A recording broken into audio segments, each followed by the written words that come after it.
Hi friends, welcome to series daily vlog. ఈరోజు Telangana special bagara rice ఎలా చేయాలో చూపిస్తున్నా అండి.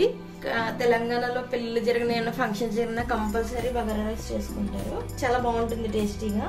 ఫస్ట్ దానికోసం మనం కుక్కర్ పెట్టుకుని ఇందులో ఆయిల్ వేసుకున్నాము. ఆయిల్ వేడిపోయిందండి. ఇందులో మనం ఒక స్పూన్ షాజీరా వేసుకోవాలి. షాజీరా కంపల్సరీ వేసుకోవాలండి. ఒక స్పూన్ 5 లవంగాలు, ఒక 3 యాలక్కాయలు, ఒక 5 మిరియాలు, ఒక ఇంచ్ దాల్చిన చెక్క, 2 బిర్యానీ ఆకులు, ఇవన్నీ వేసుకుని ఒకసారి బాగా మిక్స్ చేసుకున్నాము.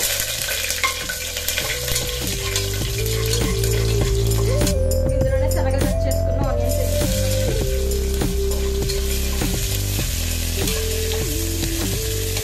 సన్నగా కట్ చేసుకుని పచ్చిమిర్చి వేసుకున్నాము. ఇందులోనే ఒక స్పూన్ అల్లం వెల్లిపాయ పేస్ట్ వేసుకున్నాము. అల్లం వెల్లిపాయ పేస్ట్ పచ్చివాసన పోయేదాకా వేయించుకోవాలి. ఇప్పుడు ఇందులోనే ఇప్పుడు పుదీనా వేసుకున్నాము. ఇప్పుడు మనం ఇందులో కడిగి నానబెట్టుకున్నటువంటి బాస్మతి రైస్ ఒక గ్లాస్ తీసుకున్నానండి. ఒక ½ అన్ అవర్ నానబెట్టుకున్నాను. ఇప్పుడు ఆ బియ్యం వేసేసుకున్నాము.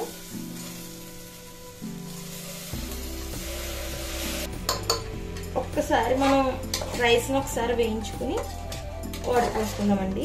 ఇలా రైస్ వేస్తే పొడిపొల్లాడుతూ వస్తుందండి. ఇప్పుడు నేను ఏ గ్లాస్తో అయితే తీసుకున్నాను ఆ గ్లాస్తో 1.5 గ్లాస్ వాటర్ పోసుకుంటున్నాను.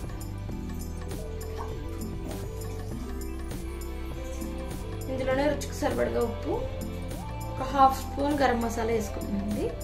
ఇంకొకసారి మిక్స్ చేసుకుందాము మొత్తం. ఇప్పుడు మనం మూత పెట్టేసుకుందామండి.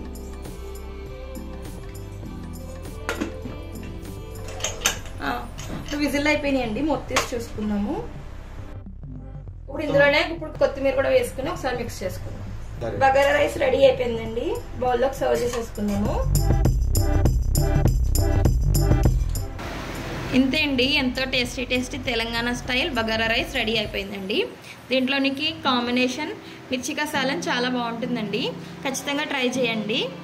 ఎలా వచ్చిందో కమెంట్ చేసి చెప్పండి. అలాగే నా ఛానల్ని సబ్స్క్రైబ్ కూడా చేయండి.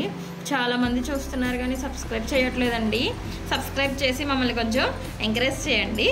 Thank you for watching.